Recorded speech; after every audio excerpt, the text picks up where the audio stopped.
Yo sí no creo que el juez tiene que estar alejado, ¿no? La persona que juzga, yo que tiene que estar cerca, tiene que escuchar. Una justicia que se tarda, para mí no es justicia. Se ha ido alentando un poco el juicio de amparo. En Brasil estará el mandato de seguranza, en Estados Unidos existe el habeas corpus o el writ of injunction. Creo que la inteligencia artificial tiene que estar al servicio. Vas a abusar de ese poder o vas a tratar a la gente de arriba para abajo, me parece que es una gran equivocación. Yo creo que se suben a un ladrillo y se marean, ¿no? A todos los tenemos que tratar igual, ¿no? No importa si eres la persona que ayudas con la limpieza o eres el magistrado o el ministro de la Suprema Corte. Trato de buscar siempre la justicia, ¿no? Creo que para mí sería el mejor legado, ¿no? Imagínense que el programa lo traen ustedes. O sea, ¿les gustaría esperar tanto tiempo? ¿Les gustaría que cuando vayan a un juzgado te vean con cara de fuchi? O no te pelen o te regañen? La sociedad, y lo ves en manifestaciones históricas, se harta. Y la sociedad responde. Pero sí entiendo que es reflejo de un hartazgo.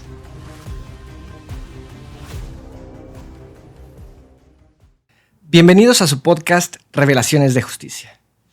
Como ya saben, se van a celebrar las primeras elecciones judiciales en nuestro país. Y ya no falta mucho para el gran día, que es el 1 de junio del 2025. Conforme al Instituto Nacional Electoral, se espera aproximadamente una participación de entre el 8 y el 15% del padrón electoral, que en su totalidad es de 99 millones de personas. Esto significa que únicamente entre 8 millones y 15 millones van a participar de los 99 millones que deberían de involucrarse y de salir a votar ese día. Esto podrá ser utilizado por algunos grupos políticos o sin experiencia o conocimientos jurídicos que intentarán aprovechar esta poca participación para poner gente en los cargos. Por eso tenemos que salir a votar, porque esta gente que ponga grupos de poder o grupos políticos, pues va a obedecer a estas personas y no realmente a la justicia. Es por eso que estamos abriendo este espacio para que la ciudadanía, en nuestra audiencia principalmente, conozca a los candidatos, y pues este espacio está abierto para cualquiera que quisiera venir, cualquier candidato que quisiera acercarse y permitir que la audiencia lo conozca como persona y conozca sus propuestas. Así que el día de hoy, atendiendo a esta dinámica y con esta idea, nos acompaña el maestro Cuéllar Labarte. Él es candidato a magistrado en el estado de Quintana Roo. Bienvenido, maestro. Muchas gracias, Abraham. Muchas gracias, y muchas gracias a todos los que nos ven y nos escuchan. Gracias a ti por aceptar nuestra invitación. Para comenzar con esta plática, maestro, ¿por qué decidiste estudiar Derecho? Yo creo que desde chavo, joven, siempre me gustó poder argumentar, poder tratar de razonar con la gente para buscar algún punto intermedio. Siempre he sido una persona que debate. Y yo estaba en una disyuntiva. La verdad es que cuando me iba a decidir estudiar, no sabía si estudiar filosofía o derecho. Y alguna persona me dijo, mira, yo creo que mejor estudia primero derecho y después ya estudias filosofía. Creo que es algo que te puede dar un poco más de elementos en lo profesional. Le hice caso y creo que salió bien el resultado porque estudio Derecho, me especializo en Derecho, pero leo mucho filosofía, me gusta mucho la filosofía. Entonces por ahí fue la cosa. Qué interesante. ¿Y dónde estudiaste la carrera? La estudié aquí, en Cancún, en la Universidad La Salle. Yo soy la segunda generación de Derecho de La Salle, soy la generación 95-2000. O sea, ya tiene un ratito que egresé de la carrera, pero fue aquí en La Salle, Cancún. Esperemos que muchos lasallistas también aparezcan como candidatos en estas elecciones. Pues entiendo que sí hay varios candidatos lasallistas, ¿no? Y eso pues, sí. Creo que es muy bueno, ¿no? Sí. Y bueno, aparte de las novatadas, ¿qué es lo que más te gustó de la carrera? Pues, a ver, la carrera, yo siempre he dicho que cuando yo empecé a estudiar tuve la ventaja de entrar a trabajar desde el primer año. O sea, en segundo semestre entré a trabajar a un despacho de abogados y entonces al principio como que no entendía muy bien. Te van dando las materias, vas entendiendo algunas cosas, otras no, y es como una especie de rompecabezas el derecho. Entonces, como que los vas uniendo y creo que el trabajo ayuda mucho, sobre todo en los temas vinculados al derecho, para entenderlo más rápido. Entonces, desde que era estudiante, iba a los juzgados, sacaba los acuerdos, ya hacía mis primeros acuerdos o mis primeros escritos muy básicos, y entonces eso me ayudó a entender mejor el derecho. Entonces, yo creo que ya que se entiende todo el rompecabezas, la carrera es maravillosa. A mí se me hace una gran carrera para estudiar. Y aparte de la licenciatura en Derecho, ¿qué otros estudios tienes? Bueno, pues no he dejado prácticamente de estudiar desde que salí. Tengo una maestría en Derecho Procesal Constitucional. Fui la primera generación en esa maestría en la Universidad Panamericana en la Ciudad de México. Luego estudié Derecho Corporativo, estudié otra maestría en la Universidad Panamericana también en Derecho Corporativo. Luego estudié otra maestría en Derecho con vocación hacia Derecho Constitucional de la UNAM en convenio con el Poder Judicial Federal. He estudiado varios diplomados en Derechos Humanos, en Amparo y demás, que es un poco también la materia que siempre he visto. Actualmente estoy cursando el segundo semestre del doctorado en Derecho Constitucional Mexicano en el Instituto de Especialización Jurídica del Tribunal de Justicia Administrativa de la Ciudad de México. Así andamos. Una vasta carrera, súper más o bien. menos. Sí. Excelente, porque el cargo pues lo requiere. Yo creo que sí. O sea, yo creo que aquí se trata de tener no solo experiencia, sino aparte en el plano académico, pues estar preparado, ¿no? Sí, los porque conocimientos. no es fácil. Y más sobre el enfoque que tienes de derechos humanos, es muy importante. Sí, fíjate que sí, toda la vida me ha apasionado el derecho constitucional, todo lo que tenga que ver con los derechos humanos, el amparo, todos los mecanismos de defensa que establece la Constitución. Yo, bueno, llevo también un rato dando clase sobre el tema, ¿no? He dado clase de nociones positivas del derecho mexicano en preparatoria, pero desde hace 20 años, hoy, o sea, en este año cumplo 20 años, creo que en un par de meses cumplo 20 años, dando clases de derecho constitucional, de garantías, antes se llama garantías individuales y sociales, ahora se llama derechos fundamentales. Y también doy clase en universidad, en La Salle, Cancún, pero también doy clase a nivel maestría de amparo civil y de amparo, nociones generales de amparo, también en otra maestría. ¿Hay alguna figura similar al amparo o en general del derecho que en tantos estudios hubieras descubierto en otro país que cuando la viste pensaste, ¿esto debería existir en México? A ver, es una buena pregunta. Sí, algo así como, no sé, el jurado o una figura que es estadounidense que es sentido de justicia, algo. El problema es que romantizamos mucho a veces lo que es el derecho, que no es que esté mal, pero el sistema, por ejemplo, anglosajón es un poco distinto. La idea del jurado, esta idea de personas que de alguna forma van a definir culpabilidades o inocencias, en México no es así. Nosotros tenemos un sistema pues, más romano, ¿no? Mucho más positivista, y entonces a veces no funciona igual. Creo que México poco a poco ha ido moviéndose hacia la oralidad y hacia procesos un poco más resumidos, más sencillos, más rápidos. Pero la verdad es que cuando uno ve las películas o las series de Suits y demás, pues uno esperaría que fuera así un poco el derecho, pero la verdad es que no lo es. Pero sí tenemos justo un mecanismo que para mí es muy importante, que es el juicio de amparo en México, donde, a ver, de alguna forma se ha ido un poco rezagando, se ha ido alentando un poco el juicio de amparo, pero sí es un mecanismo bastante robusto para defender derechos. Y entonces, creo que eso es, evidentemente, no sé, en Brasil estará el mandato de seguranza, en Estados Unidos existe el habeas corpus o el writ of injunction, o diferentes mecanismos que son un poco lo mismo. Aquí el asunto es que en México también llega mucho a la última instancia, es decir, hay muchos procedimientos que llegan hasta el último momento. Y hay otros países que le apuestan más a la mediación, le apuestan más a resolver los asuntos antes, países que cobran la segunda instancia. No es que en México se tenga que hacer eso, pero lo que voy es que hay demasiados asuntos, y eso también no ayuda a que la justicia sea pronta y expedita. Y la verdad es que también tengo que decir que en México estamos muy acostumbrados a tener sentencias que se miden por peso, ¿no? Entonces, la verdad es que una sentencia de 500 hojas, pues algo está pasando para que no tengamos la capacidad de resumir un problema en mucho menos hojas, ¿no? O los procedimientos a veces no es culpa del que juzga, sino el procedimiento en sí que me obliga a respetar eso, ¿no? Entonces, sí, si lo comparo, se vuelve un tema muy complicado porque insisto, yo me emociono a veces cuando veo series o películas de abogados y cuando veo la realidad no es tan parecida, ¿no?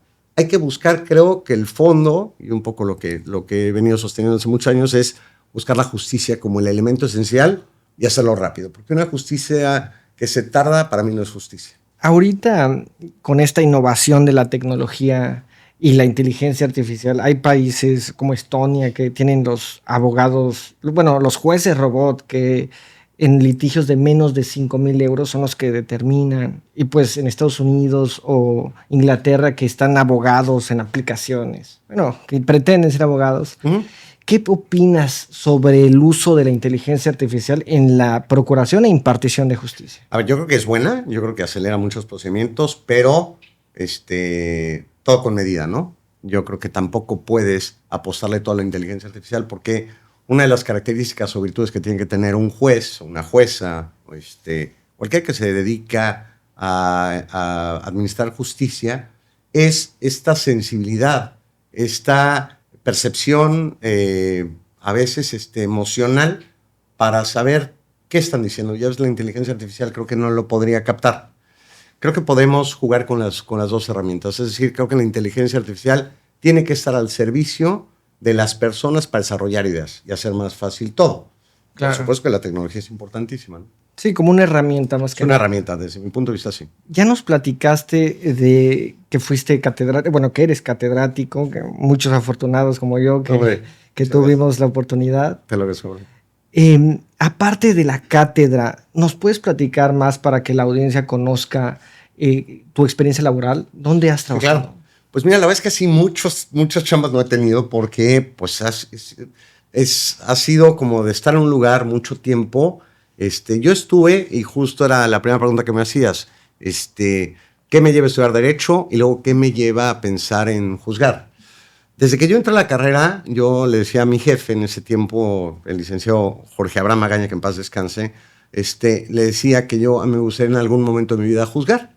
Y bueno, ya sabes cómo es esto, se va pateando el balón hasta que llega un momento que surge esta inquietud y se lo comento. Le dije, bueno, a mí me encantaría juzgar, me encantaría participar en una dinámica donde pues pueda hacer otra cosa. Después de más de 20 años de estar en el despacho, empecé pero pasante. En esa época histórica no había pasantes en Cancún, no había pasantes en Quintana Roo porque no había escuelas. Y entonces, pues obviamente los primeros pasantes, la segunda generación de Derecho de aquí, pues los empezaron a agarrar todos los despachos. Entonces yo estaba muy contento, fui creciendo y pues me volví abogado en el despacho. Empecé a ver algunas áreas, me fascinaba desde ahí el derecho constitucional. Yo veía mucho todo el tema de amparo, ¿no? Los amparos del despacho en litigio. Y bueno, un buen día, pues le comenté que me gustaría hacerlo. Y pues listo, entré a esta dinámica. Me nombra el Congreso magistrado del Tribunal de Justicia Administrativa. Estoy un año como magistrado en la Sala de Cancún. Al año el Pleno me designa presidente. Me voy a Chetumal, 3 años estoy allá. Y luego regreso, ya que terminé la presidencia, regreso un par de años a Playa del Carmen como magistrado de la segunda sala.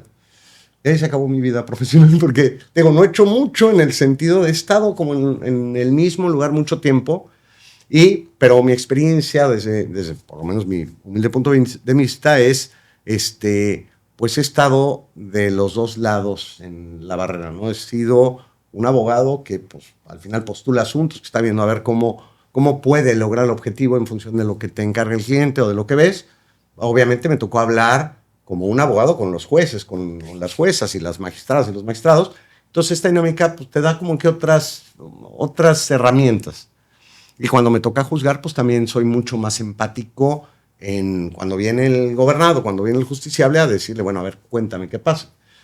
Yo sí no creo que el juez tiene que estar alejado, ¿no? La persona que juzga, yo creo que tiene que estar cerca, tiene que escuchar.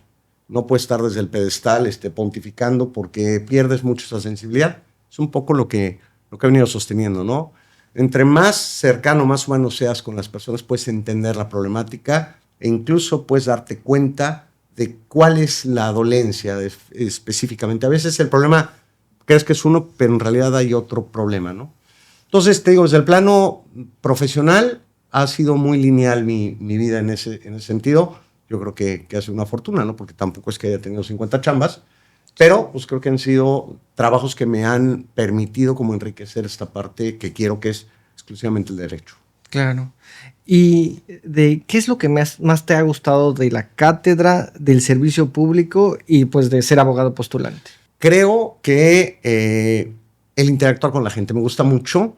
Es decir, en el plano de la docencia, dar clase, me gusta poder escuchar a los alumnos, porque a veces, insisto, el profesor que cree que ya se la sabe todo, pues está muy equivocado. Yo aprendo mucho de los alumnos, aprendo mucho de cómo ven el mundo, de cómo interpretan. A veces hay ideas que a mí no se me han ocurrido y de repente las escucho y digo, caray, qué manera más interesante verlo. Eso me pasa. En el plano profesional, a mí la interacción me fascina y te digo, es lo mismo, es un poco ser humildes y entender que hay también otras visiones del derecho. Y entonces a veces cuando yo voy a una dinámica académica y escucho a alguien, la verdad es que hay gente que me cautiva en el sentido de decir, bueno, wow, esta manera de verlo. Y en el servicio público yo siempre he pensado que en verdad debemos de ser servidores públicos, es decir, servir a la gente. No te la creas, siempre digo lo mismo, no te la creas porque los puestos son temporales. Y si tú crees que en la posición vas a abusar de ese poder o vas a tratar a la gente de arriba para abajo, me parece que es una gran equivocación. Creo que todos somos parte de lo mismo y nos debemos a la gente, ¿no? O sea, es decir, creo que lo primero que tenemos que hacer es escuchar a las personas. Ahora que lo comentas de pues este tipo de autoridades que a veces son distantes de la gente, que una vez que ocupan el cargo pues se pueden volver prepotentes o arrogantes. ¿Cómo podemos cómo se puede evitar esta situación, que las personas una vez que ocupen el cargo se vuelvan distantes? Pues es que, a ver, yo creo que se suben a un ladrillo y se marean. O sea, el tema es, de repente hay personas que tienen a su cargo a una serie de muchos empleados y entonces creen que son importantes. Si tienen al chofer y si tienen que... Entonces llega un momento que se separan de la realidad. Yo creo que es un tema educacional, sin duda. Es un poco de lo que aprendes en casa. Son ciertos valores que implican que a todos los tenemos que tratar igual, ¿no? No importa si eres la persona que ayudas con la limpieza o eres el magistrado o el ministro de la Suprema Corte. Creo que se trata de ser humano y ser empático, ¿no? Concuerdo totalmente. Para conocerte un poco más como persona, ¿nos podrías decir 3 personajes históricos o juristas que admires? Juristas, bueno, históricos, un chorro. Juristas, me parece que Atienza actualmente, me parece que Kelsen históricamente, me parece también que Manuel Crescencio Rejón, Mariano Otero, desde el punto de vista de lo que aportaron en su momento al juicio de amparo, creo que son grandes juristas.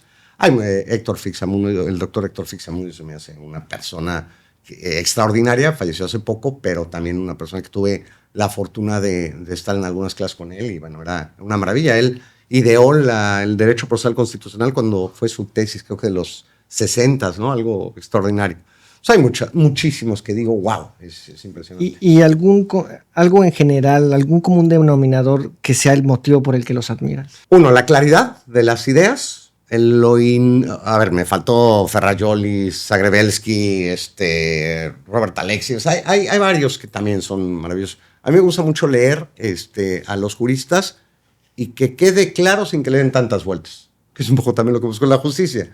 ¿Para qué le das explicaciones de 50 hojas a lo que es muy sencillo? Y es gente que ha innovado y ha aportado ideas de hacer como que mucho más moldeable el derecho. Y creo que como país así llevamos. Estamos haciendo un experimento que pretende modificar algunas pautas de comportamiento que la idea es que vayan para bien y que sean en beneficio de los ciudadanos, ¿no? Claro. ¿Y 3 libros que hayan marcado tu vida? 3 libros que hayan marcado mi vida. A ver, yo creo que... No se vale la Biblia. La Biblia, ¿no? El laberinto de la soledad probablemente me gusta mucho. Hay un filósofo español que me fascina, que es Fernando Savater. Tiene un chorro de libros que me gustan. Yo creo que el que más me gusta de él es El contenido de la felicidad. Es un gran libro. Y pues, El espejo enterrado de Carlos Fuentes, pues esos son los que se me ocurren ahorita, es que hay un chorro. ¿Y en qué sentido marcaron tu vida? Pues mira, por ejemplo, El espejo enterrado, cuando lo leí, me transportó a la parte histórica de México, España, cómo poco a poco culturas se van vinculando, y desde una perspectiva mucho más profunda. El contenido de la felicidad es lo que me tiene acá en este planeta, dándole vueltas a lo más importante que es tratar de ser feliz, y desde una óptica filosófica, ¿no? Y pues lógicamente El laberinto de la soledad me parece que también es un libro muy profundo, idiosincrático, mexicano, ¿no? Propiamente. Y pues los 3 libros para mí han marcado. Obviamente, te puedo decir, El Quijote, es más, leí cuando era estudiante una novela que se llama La columna de hierro, que no sé si te la encargaban por ahí, de Sí, Taylor seguramente. Catwell. Es un gran libro porque te vincula un poco con el derecho romano y qué pasa con Marco Tulio Cicerón y demás, ¿no? Entonces, la verdad es que soy un fanático de la lectura, me gusta muchísimo y te va transportando, ¿no? Entonces, creo que todos somos el resultado de lo que leemos y experimentamos y vivimos, ¿no? Y aquí Claro, sí. Si pudieras ser recordado por una aportación en específico al derecho y a la justicia, ¿cuál te gustaría que fuera esta aportación? Yo creo que lo más importante es que me ubiquen como una persona justa. O sea, no importa que sea un erudito, no. Yo creo que se trata de que la gente que me conozca diga, oye, sí, sí me trató de manera justa, sí resolvió en justicia. Es decir, cuando tú resuelves, va a haber una persona que está muy contenta y otra que está muy enojada. Claro. Entonces no vas a darle gusto a nadie. Los dos. Pero sí creo que el poder ser empático, el poder expresar por qué lo ves así, por qué no, creo que ayuda mucho. Y yo creo que lo que me interesaría mucho es que en mi vida, mi familia, mis hijas, mi esposa o mis amigos puedan decir, oye, pues Alfredo fue una persona que trató de buscar siempre la justicia, ¿no? Creo que para mí sería el mejor legado, ¿no? Que puedo yo dejarle a mis hijos. Claro. Y aprovechando que mencionas la justicia, ¿para ti qué es la justicia? Es un tema muy complejo, o sea, te podría contestar con la idea de Ulpiano, ¿no? Que es dar a cada quien lo que le corresponde, ¿no? Pero vaya, la justicia yo creo que es mucho más. Yo creo que es buscar un equilibrio a través de, evidentemente te tienes que ceñir en normas, te tienes que ceñir en ciertos principios, tienes que ponderar, tienes que plantear valores o categorías. Es un tema complejo, pero yo creo que desde niño aprendes qué es, a ver, si un día estamos peleando porque yo quiero la paleta y mi hermano también, y mi mamá dice, a ver, ya comieron la paleta, ¿cuántas paletas han comido? Pues yo 2, tú 1. Bueno, pues lo justo es que le des la otra paleta al otro, ¿no? O sea, hay cosas que son muy sencillas. A veces nos perdemos en las minucias cuando lo importante está a la vista.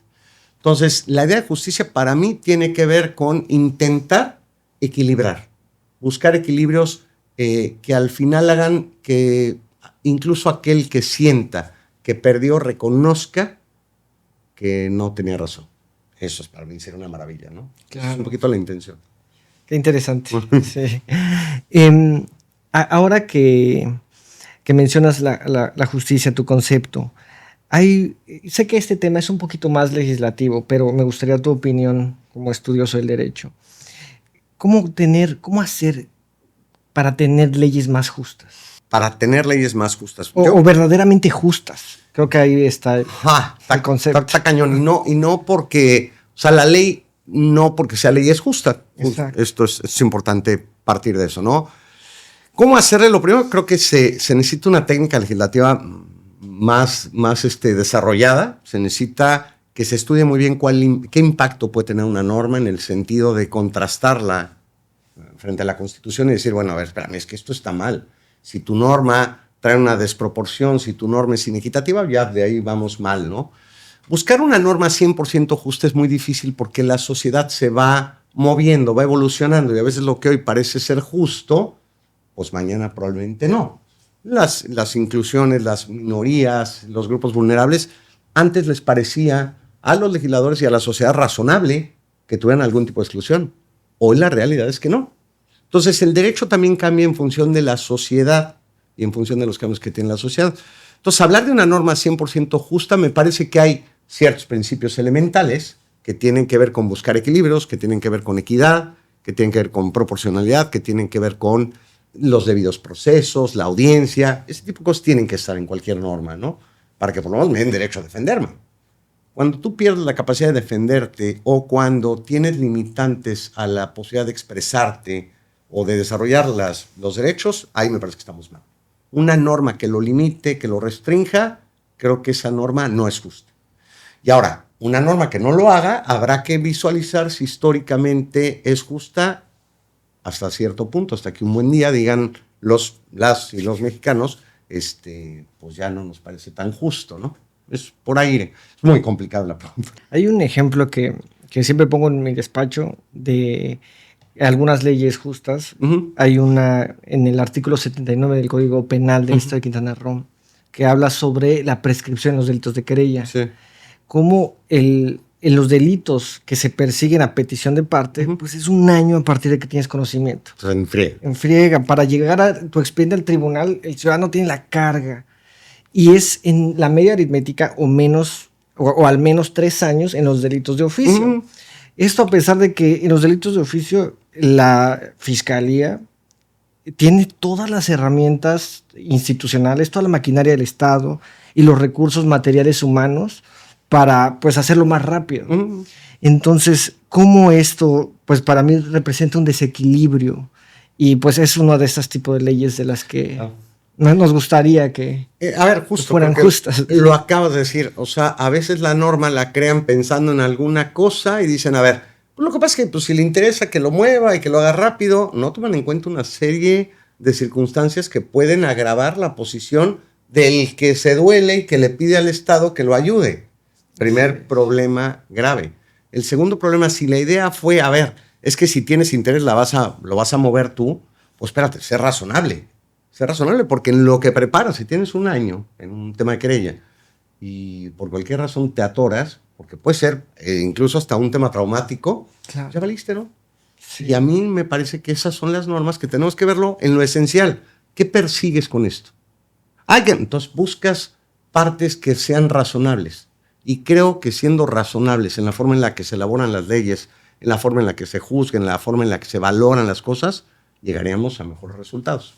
Claro. Fíjate que hemos estudiado el tema, tratando de buscar una justificación un poquito racional, como el bien jurídico tutelado o la penalidad del delito, pero no hay ninguna. No. Hay muchas normas que la verdad, en mi punto de vista, es que no traen una justificación. Y ese es un gran problema. La norma tiene que salir de una necesidad social, la norma tiene que salir para resolver un problema. Pero cuando la norma sale porque se le ocurrió a alguien y no trae una justificación, pues no tiene sentido. Claro. Y no es, o sea, ya lo ha dicho la Corte hace mucho tiempo, que la exposición de motivos no vincula, pero es un razonamiento que te ayuda a entender de dónde viene la norma y para qué la usas, ¿no? Entonces, cuando no lo tiene, pues te quedas como, ni modo, lo obedezco porque no me queda de otra, ¿no? No hay espíritu de la ley. Sí. Maestro, ¿por qué decidiste ser candidato a magistrado? Pues, a ver, porque me gustó juzgar. La verdad es que es un tema, sobre todo, que a mí me interesa mucho por lo que significa esa actividad. Yo creo que mi labor o lo que puedo ofrecer como magistrado es mucho, en el sentido por lo menos de poder ayudar a evitar arbitrariedades. Eso lo vengo haciendo hace 7 años y me gusta mucho. Me gusta mucho que la gente esté contenta porque se hizo justicia. Entonces es un poco lo mismo y aparte este es un área así de mi expertise 100%. Entonces, pues la verdad es que creo que sí tengo herramientas es un proceso nuevo, es un proceso sui generis, que no prácticamente algunos antecedentes en el mundo, pero es único, ¿no? Entonces, es un gran debate el saber si el principio de elección democrática, cómo funciona y demás, pero creo que ya no es el tema, ¿no? Sino más bien el tratar o ver que todavía puedo hacer mucho para beneficio de los quintanarroenses. La verdad es que sí lo veo así, y pues es algo que a mí me da mucha satisfacción hacer. Entonces, esa es realmente la razón. El litigio me encanta, lo pondré entre ser abogado postulante, dedicarme también a ser asesor, que es muy bueno, pero hoy por lo menos mi vocación está a esto, ¿no? A poder impartir justicia. Claro. ¿Y cuál fue el momento exacto en el que tuviste la seguridad de que te querías ir como candidato? Pues la verdad es que andaba pajareando por ahí, andaba de vacaciones y justo lo platiqué con mi esposa y le dije, bueno, ¿cómo ves? Y ella me dijo un poco lo que percibía en el sentido de, bueno, a ver, pues cuando eres magistrado, cuando has sido, pues te gusta. Y yo que sé lo que te gusta mucho y finalmente, pues si es una oportunidad y lo ves como una posibilidad de hacer algo, pues adelante, ¿no? Obviamente lo platicas a nivel familiar, mis hijas también un poco lo mismo y la verdad es que pues me echaron para adelante, ¿no? Como que fue un tema de, pues vamos a avanzar en este tema, ¿no? Y suponiendo que sales favorecido en estas elecciones del 1 de junio, al llegar al juzgado, al tribunal, ¿cómo atenderías el rezago que existe? Mira, lo primero es identificar el problema. O sea, yo no puedo llegar, conozco perfectamente cómo funciona un juzgado y demás, cómo funciona un tribunal. Sí. Y los rezagos pueden obedecer a 1000 cosas. Puede obedecer desde un tema, a ver, la pandemia creo que también jugó en contra, ¿no? La pandemia pues paró muchos meses la actividad jurisdiccional en lo esencial. 2, pues hubo un paro de labores también que se aventaron un tiempecito con este tema. Y creo que esos podrían ser factores que suman. No creo que sea el problema en sí, pero son factores que suman. Yo creo que tendríamos que identificar, insisto, diagnosticar qué es lo que está causando esta especie de cuello de botella y preparar. Yo no sé si es una falta de preparación, yo no sé si sea yo siempre he visto los juzgados o los tribunales como una especie de reloj. El reloj tiene varios engranes y si un engrane no jala bien, pues el reloj deja de dar la hora bien. Entonces habría que identificar si es el personal, si es un tema de distribución del trabajo, si es un tema de demasiado trabajo y poca gente, porque la verdad me parecería muy radical que ahorita planteara algo con certeza cuando la problemática puede ser múltiple o puede haber un factor ahí que es el que lo esté atorando. Creo que puede ayudar, por ejemplo, el dictado de sentencias mucho más cortas, el dictado de acuerdos mucho más precisos. O sea, insisto, si vas para una sentencia, vas a ocupar 500 hojas, pues la persona ocupó por lo menos tiempo de 500 hojas. Y eso es demasiado tiempo. Si en un acuerdo donde vas a admitir la demanda y vas a señalar, no sé, vas a conceder una suspensión, te la avientas de 15 hojas con 4 jurisprudencias en cada lado, pues la verdad es que me parece que es un poquito como, ya se dieron cuenta que sé mucho, está bien, pero es importante. Entonces, creo que eso también puede quitar tiempo, ¿no? Claro. Pero insisto, es un tema de diagnósticos de mi óptica, ¿no? Cosa que si llegara a ser magistrado federal de circuito, tendría que ocuparme luego, porque si no es un tema de a ver qué pasa y 3 años después ya identifica el problema, no, tiene que ser inmediato. En los tribunales, ¿cuál es la estrategia que planeas implementar para que la gente, para que el personal considere que cada expediente representa una vida humana? Porque pues muchas veces en el servicio público, donde yo también he estado, es tan mecánico y monótono que en un punto pudiera pasar que las personas ya no consideran el expediente como una vida, sino como un pedazo de papel. Sí, sí. Mira, eso es bien importante. Yo creo que el poder uno capacitar, sensibilizar a la gente para que lo entienda, como tú dices, es yo creo que parte de la labor que tiene que hacer quien presida un tribunal, quien presida un juzgado, ¿no? La persona tiene en eso que estar constantemente recordando eso. Porque yo siempre lo digo, o sea, es muy fácil hablar cuando no es tu problema, ¿no? Pero es bien importante que te pongas en los zapatos del otro y digas, oigan, imagínense que el problema lo traen ustedes. O sea, ¿les gustaría esperar tanto tiempo? ¿Les gustaría que cuando vayan a un juzgado te vean con cara de fuchi o no te pelen o te regañen? No está padre. Yo creo que sí, en eso tenemos que avanzar muchísimo y creo que una de las partes importantísimas es capacitar a la gente, hacerla sensible, tener todas las dinámicas, porque un poco en la propuesta que hago yo era podernos preparar en lo emocional, porque a veces nos preparamos tanto en lo jurídico que dejamos de pensar como seres humanos sintientes y pues hay cosas que son más fuertes, ¿no? Si llega una persona llorando, pues oye, no le vas a decir, a ver, venga después, ¿no? O ya cerró O sea, creo que tenemos que ser mucho más perceptivos hacia eso.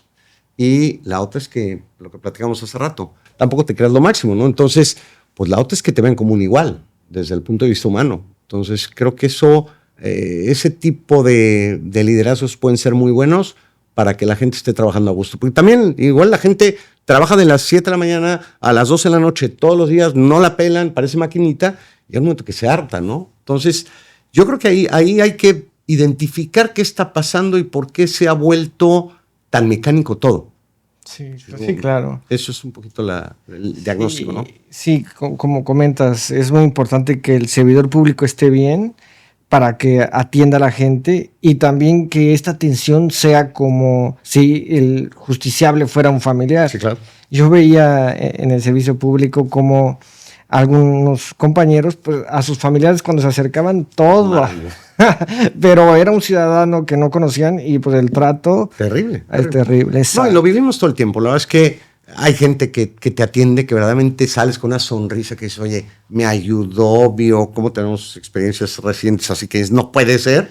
Y gente que en verdad sales y dices, híjole, ¿cómo hiciste todo para ayudarme? Y eso genera, de verdad, un aprecio, un agradecimiento muy importante. Nuestra chamba no se nos tiene que olvidar, por lo menos en la función pública, como servidor público, es que en verdad somos servidores. O sea, no nos están haciendo ningún favor, es nuestra obligación. No te gusta, vete a otra cosa, dedícate a otra cosa y entonces te puedes poner moños, te subes en tu jet privado si eres abogado, súper, pero hasta ahí te quedas. Si eres un servidor público tienes que entender que te debes a la gente, ¿no? Claro. Hay un tema que es tendencia ahorita en redes sociales. No sé si ya lo pudiste ver. Es de una abuelita que le llaman la abuelita sicaria o abuelita justiciera. Pues se dice en redes que ella, para defender su patrimonio, es que acude a un inmueble que dice que es su casa y dispara contra los ocupantes, lesionando y privando de la vida a 2 personas. Suponiendo, porque solo en la carpeta de investigación sale la verdad, suponiendo que esto fuera cierto, ¿piensas que significaría o representa el hartazgo de la sociedad por las deficiencias de las fiscalías y del Poder Judicial? Sí, no. Yo creo que a veces sí creo que la sociedad, y lo ves en manifestaciones públicas, se harta. Y la sociedad responde. Cuando la sociedad se siente impotente ante reclamos y no hay una respuesta como esperan, es normal, ha sucedido históricamente, que la sociedad se rebele, ¿no?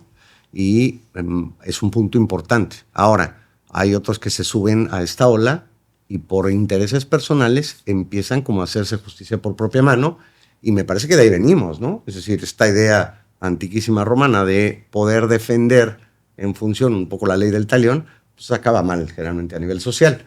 Entonces, yo sí creo que deben de acudirse a los canales y creo que sí le debemos de exigir al gobierno, a cualquier servidor público, que actúe y que te muestre qué está haciendo. Una de las cosas que son bien importantes es la transparencia y la rendición de cuentas.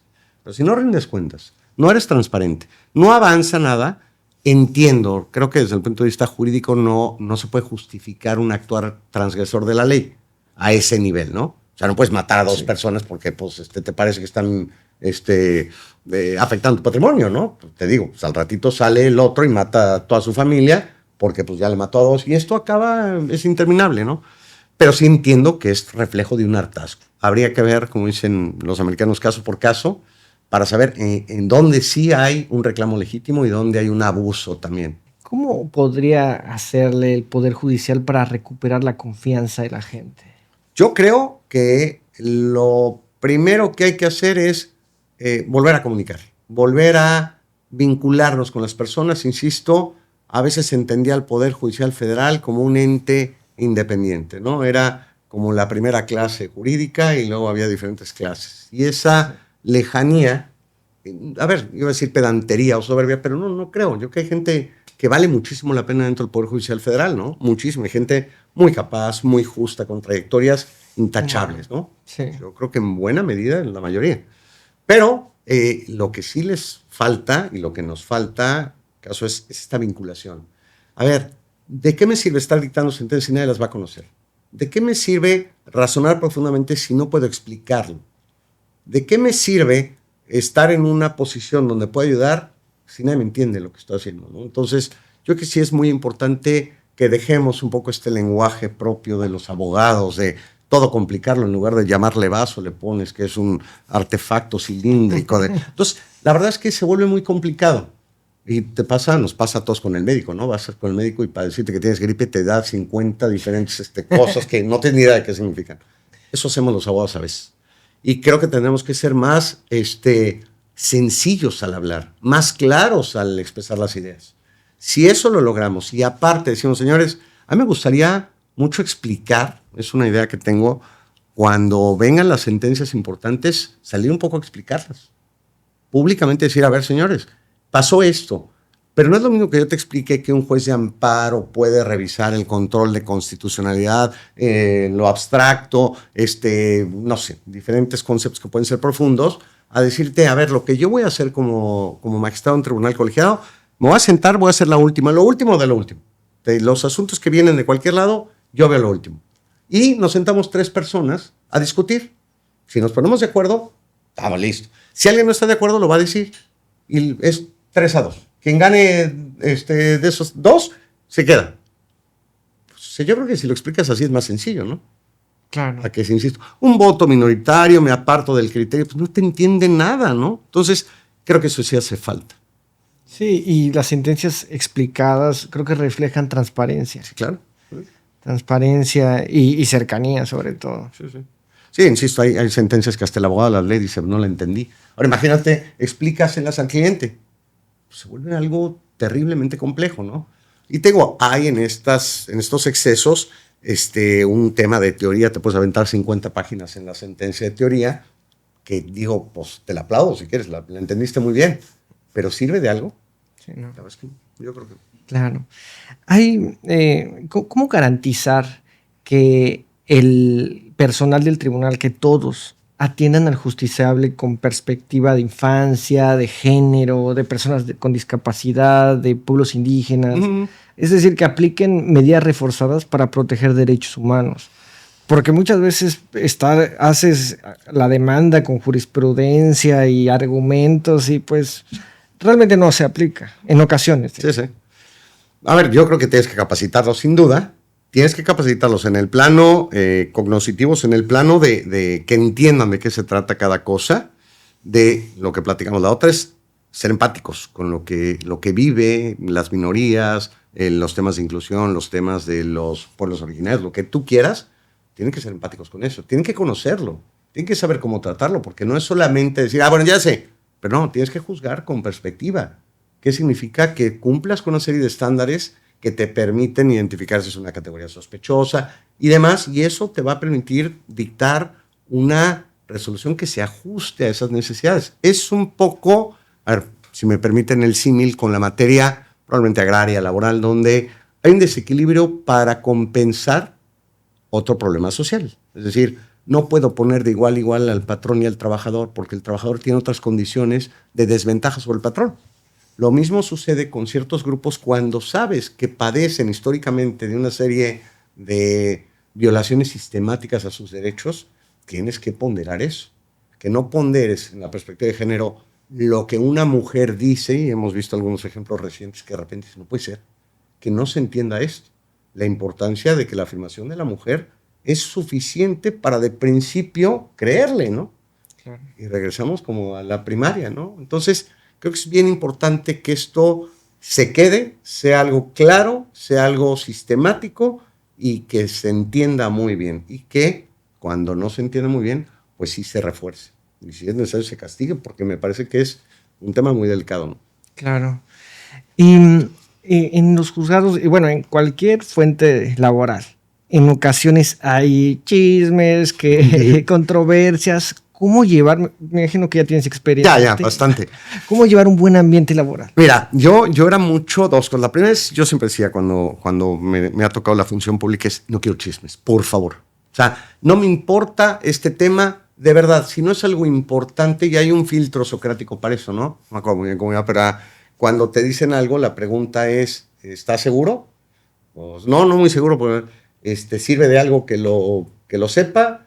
Pues no sé si sirva, le hago algún beneficio a la persona, pues no, entonces ¿para qué me lo dices? ¿No? O sea, no tiene ningún sentido. Y la otra es sí estar comunicado constantemente. Yo creo que se trata de desarrollar políticas donde la gente se sienta bien con lo que hace, donde la gente se sienta útil, que se sienta parte de, Eso, en mi experiencia, ha ayudado mucho a que las cosas fluyan. No se trata de estar todo el día pajareando. Si estás en un juzgado, ponte a chambear. ¿Sí me explicó? Me parece una exageración que las personas se puedan a chambear 16 horas o 14 horas. Sí. O sea, acabas muerto. Familiarmente atoras toda la dinámica, personalmente. Eso tiene que haber equilibrios, como en todo. Y que se sientan a gusto con lo que hacen. Una persona que está a gusto, que es respetuosa, que no está viendo a ver si la persona trajo tenis rojos y si está permitido, me parece que son cosas secundarias. Y si le pones atención a eso, generas estos ambientes. Yo la verdad es que en esos temas, cuando empezaban con este tipo, decía, oiga, neta, o sea, no vamos a perder el tiempo en esto, ¿sí? Entonces hasta dice, bueno, ¿para qué le ando haciendo? ¿No? Y ya paras esos temas que sin duda se dan en lugares donde cohabitan o interactúan muchas personas. Entonces, como que ir viendo, ¿no? Como, y de repente les ponía alguna reflexión motivadora, ¿no? De, oigan, vamos a trabajar juntos, ¿no? Claro, siempre va a haber broncas, como son relaciones humanas, pero tienes que saber qué broncas paras y cuáles no, cuáles son importantes, cuáles no. Yo creo que es un poquito eso, lograr un buen ambiente de trabajo, ¿no? Y sobre todo, tratar a todas las personas con respeto. Insisto, no puedes estar en un buen ambiente de trabajo donde la gente le falta el respeto. Y empieza por mí, ¿eh? Si yo llego y entonces, a ver, tú te calles, porque no, espérate, ¿qué te crees, no?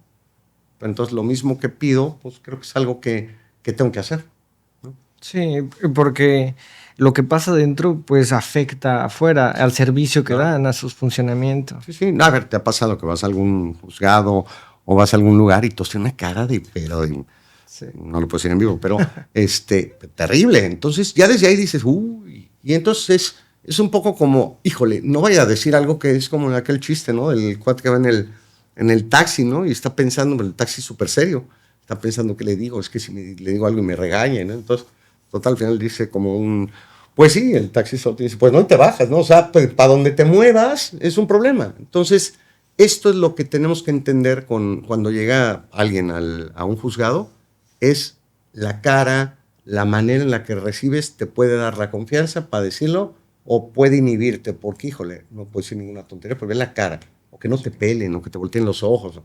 Está terrible. Claro. Platícanos ahora de tu proceso. ¿Cómo fue el proceso para ser candidato? Un rollo, está una experiencia. A ver, tú empiezas primero cumpliendo con requisitos que tienen que ver con idoneidad, es decir, la reforma constitucional implicaba una serie de elementos que tenías que tener muy claro, ¿no? Desde el punto de vista de preparación hasta calificaciones, como sabes ahora, pues necesitas una calificación de por lo menos 8 en las materias y demás, o una especialidad. Entonces, pues juntar todo el papeleo, que no era cosa sencilla. Y entonces, a partir de ese papeleo, califican, es una especie de checklist donde califican esta parte. Luego, pues te citan una facilitadora, según entiendo es el concepto. En este caso, la postulación mía fue por el Poder Ejecutivo Federal. Y entonces, bueno, pues hay un grupo de personas que son facilitadores que te hacen, a mí me hicieron 2 preguntas que estaban medio rudas, ¿eh? O sea, no era cualquier cosa las preguntas, sin contexto, sin posibilidad de repreguntar, así es la pregunta, limítate a contestarla y a cualquier cosa irte al departamento de quejas, ¿no? Entonces, pues yo contesté lo que creí que era la contestación, creo que la libré porque, pues bueno, pasé al siguiente. Y ya la última sí estuvo así de terror, porque es una insaculación que pues te toca seguirla. Y yo la verdad es que en un momento dije, bueno, pues ¿cuánto tiempo puede tardar? ¿No? Bueno, están desde el primer circuito hasta el 30º. Entonces, pues obviamente es interminable. Y en un momento que dije, a ver, yo no voy a sufrir. Vamos a pagar mejor la transmisión. Y por ahí se quedó mi esposa viéndola. Y ya de repente subió y me dijo, sí quedaste. O sea, era un tema al final de suerte. Podías quedar o no quedar. Y pues listo, quedé.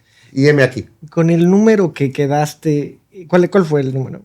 El número era 2 en la insaculación, ¿no? ¿Y este número representa algo en tu vida? ¿Te ha dado suerte en alguna otra ocasión o algo así? Fíjate que no sé, no lo he pensado. Todos hijas, no sé, a veces cuando quieres interpretarlo, no lo sé. Fíjate, es una buena forma, no me había puesto a pensar eso, ¿no? ¿No? Y justo ahorita con toda esta dinámica que si ahora en el tema de la elección qué número te corresponde, yo soy el número 18 y entonces digo, ¿qué significado tiene el 18 para mí? ¿No? Sí. Y hay que como apropiarse también del número para también ¿Y echar si buena vibra, encontraste un significado? Ahí tengo varios. Sí, pues a ver, al final 18 para mí fue una fecha, la mayoría de edad para mí fue muy importante en mi vida, ¿no? Entonces, bueno, hay cosas que sí reflejan el 18 que son importantes para mí. Y bueno, pues el tema es, te digo, depende qué contenido, qué significado le das a los números, ¿no? Sí. En tu opinión, ¿cuál sistema para ocupar los cargos judiciales es mejor? ¿Elección popular o por examen de oposición? Ya me gustaría que fuera una mezcla. O sea, a mí sí me gustaría un híbrido. Creo que estamos en un proceso donde estamos identificando cuál puede ser el mejor mecanismo. Yo creo que ya hay un gran debate sobre si los jueces deben de ser electos o no popularmente. Y parte de un concepto muy profundo que es si los demás poderes son legitimados por el voto de la ciudadanía, ¿por qué no el que juzga va a hacer lo mismo? Sobre todo porque la decisión que toma el Poder Legislativo o el Ejecutivo pasa por una especie de filtro de un poder que no es electo popularmente. Entonces, lo que el pueblo quiso y le pide al gobernante, al legislador, de repente llega un grupo de personas que no fueron electos igualmente y toman la decisión de declarar inconstitucional una norma o de modificar. Eso es un gran debate. Claro. Ahora, sí creo que las personas que juzgan deben de ser independientes, deben de no vincularse a la parte política, sobre todo en el entendido de deber, el cargo de deber los favores, porque entonces vamos a tener parcialidad en la justicia o vamos a tener una justicia que al final dependa de las políticas públicas y creo que no debería de ser así. Claro. Es decir, se tiene que entender que con independencia de quién me elija o cómo me elija, el sistema tiene que garantizarse la independencia de un poder. Lo decíamos que hace muchísimos años, ¿no? Entonces yo creo que hay que en verdad respetar eso, ¿no? Porque, insisto, eso puede significar, si no se lleva bien, que la justicia no cumple el objetivo, ¿no? Entonces, ese híbrido para mí, gente que pueda ser electa sí, pero gente capaz. Claro. Tiene que ser gente capaz porque no es cualquier cosa, ¿no? Sí, pienso que la tendencia va hacia allá, que en un punto va a haber este híbrido, solo espero que sí sean transparentes las calificaciones. Claro, claro. Para que pues sea justa la elección del mejor promedio o el más calificado. Lo que decías hace rato, ¿por qué la gente a veces se puede enojar? Pues porque si no hay transparencia, pues no sabes nada. Y si no sabes nada, entonces me vieron la cara. ¿Me explico? O sea, por eso es importante la transparencia. Ahorita que estamos en plena campaña, no sé si has tenido la oportunidad de ver a otros candidatos. Por ejemplo, está un candidato en Ciudad de México que se compara con Chicharrón porque dice que es el más preparado. No por sabroso. Anda, por sabroso. O hay otro que es la ministra más joven del mundo. O hay una transformadora. Sí, hay una persona, una persona en Chihuahua que está también utilizando un poquito de publicidad disruptiva, causando polémica. Sí, sí, sí. Bueno, se respeta porque me imagino que están experimentando. Es la primera vez que hay elecciones y pues esa estrategia es la que eligieron. Pero en tu opinión, ¿consideras que de ser electas estos candidatos mejorarían la impartición de justicia en México? Yo creo que no tiene absolutamente nada que ver con la impartición de justicia lo que están haciendo. Puede ser una estrategia para captar algún tipo de electorado. Puede ser una estrategia propia también de la edad, ahorita te cuento por qué lo veo así, pero eso no tiene nada que ver con lo que hacemos, ¿no? Es decir, si yo bailo padrísimo como Fred Astaire o canto como Pavarotti, pues canto bien y todo, porque tiene que ver eso con juzgar, ¿no? O sea, son cosas diferentes. Tengo otras habilidades, sé soy cómico y aparte soy actor y lo que quieras, pero no tiene nada que ver con lo que hacemos, ¿no? Eso es lo primero. Lo segundo, yo también tengo que reconocer que ya soy un segmento generacional distinto. O sea, hay gente que a mí me está costando un trabajo monumental. Yo llevo mis redes y ya estoy, y me meto. Y entonces, ni soy bueno para TikTok, ni soy bueno para Instagram, ni soy bueno para Facebook. Y entonces, estoy metiendo, tratando de contestar, y para mí es un gran problema, ¿no? O sea, y mira que no me considero así que sea muy menso para la tecnología, no, pero sí me cuesta trabajo. Y de repente veo actitudes o veo ideas en generaciones de quienes se están postulando, quienes son candidatos, que respeto, pero yo no las haría. O sea, yo hay cosas que sí no haría porque yo me siento Alfredo, pero no es un tema mío, no de ellos. Yo me sentiría ridículo haciéndolas. Claro. Entonces, tengo que reconocer que son diferentes maneras de representar algo. Pero aún en el escenario de seriedad, Alfredo, o Alfredo chistoso, o tal candidata o candidato chistoso, no tiene nada que ver con lo importante que es, estoy capacitado para juzgar. ¿Sí me explico? Sí, claro. O sea, ¿cómo vendas las razones? Bueno, si quieres te pongo un ejemplo y acá viento uno que dice capacidad y entonces va explotando diferentes globos. Pero eso no tiene que ver, es un tema más creativo, ¿no? Sí, pienso que sería idóneo que los candidatos hablaran sus capacidades para ocupar el cargo. Sí.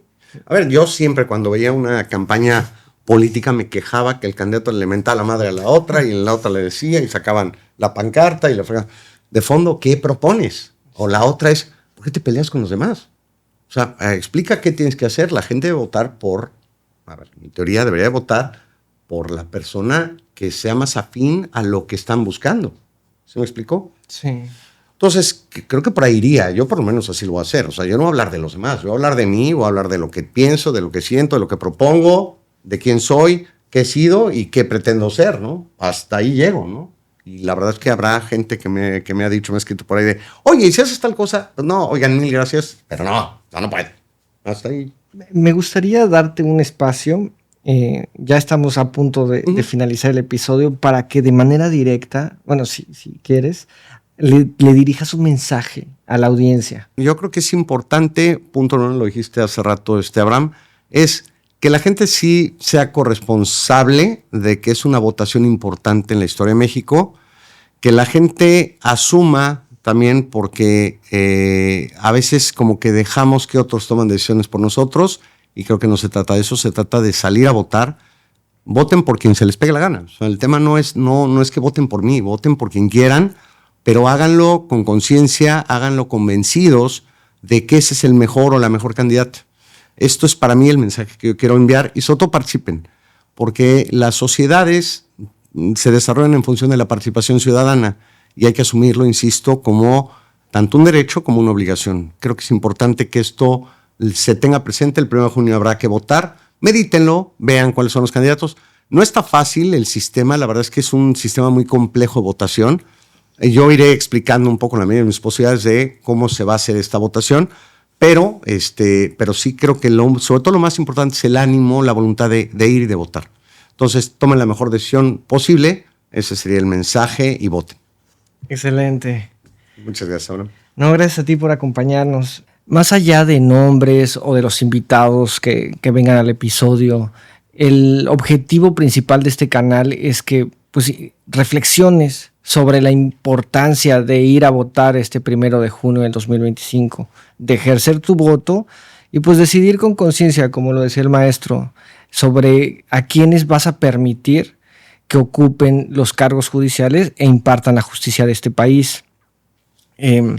No debemos permitir que políticos sin experiencia o sin conocimientos jurídicos o personajes que estén involucrados en grupos de poder decidan quiénes van a ocupar estos cargos, porque pueden poner a sus sirvientes como jueces, y después de una audiencia, antes del dictado de sentencia, imagínate que con un mensaje de WhatsApp le indiquen al juez en qué sentido va a dictar su sentencia, cómo va a resolver sobre tu libertad, sobre tu vida o la justicia.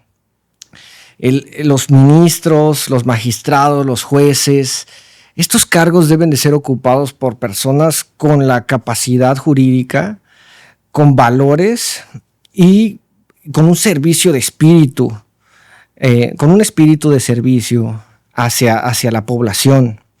No debemos de permitir que alguien que únicamente se dedicó a comprar votos el día de las elecciones quede electo, porque pues esta persona va a querer recuperar su inversión y una vez ocupando el cargo podría vender con corrupción la justicia al mejor postor. Entonces esa es la vital importancia de que participen. Yo pienso que, sé más bien que después de sus largas jornadas laborales y de los miles de problemas personales que todos tenemos, es algo complejo y demasiado cansado investigar a nuestros candidatos y dedicarle tiempo a estar preparados para el 1 de junio. Pero el elegir con conciencia nos beneficia demasiado como país, porque los países donde hay sistemas jurídicos fuertes atraen más turismo y crece su economía. Y también, pues hay otra ventaja que para mí es la más importante, es que cuando tú o tus seres queridos vayan ante un tribunal, ante un juzgado a exigir justicia, pues las personas que estarán ocupando esos cargos van a ser las correctas para brindarles pues, lo que tanto anhelamos en México, una justicia imparcial y expedita. En los comentarios y descripción de este episodio les voy a dejar el link o enlace para que es del Instituto Nacional Electoral. Ahí van a poder ver pues más a fondo el listado de candidatos y conocer sus propuestas. Entre ellos está el maestro Alfredo. Les comento y les sugiero que aparte de esta página, que también vean las redes sociales de cada uno de los candidatos, vean todo lo que hay con internet, pero sobre todo que pregunten con familiares y amigos. No hay mejor opinión que el de una persona que ya fue a un tribunal a exigir justicia y le resolvieron de cierta moda. Por si a esta persona, su conocido, su familiar, le fue de manera correcta, pues significa que es una persona que está desempeñando correctamente su función. Y si no le fue de esta manera, pues también podrán tomar la decisión más sabia. Finalmente quiero comentarles que hoy, mientras estaba ideando pues las preguntas que le haría a nuestro candidato, leí una frase que me pareció muy adecuada para este momento y dice que la justicia no se transforma sola, se transforma cuando la sociedad se involucra. Y pienso que es el mensaje ideal para esta ocasión, para invitarlos a votar. Y pues es todo por hoy. Gracias por acompañarnos hasta esta parte del episodio. Gracias, maestro. No, gracias a ti. Un honor. Muchísimas gracias por la entrevista. Te lo agradezco. Con todo gusto. Y seguimos en el próximo capítulo con más revelaciones de justicia. Hasta pronto.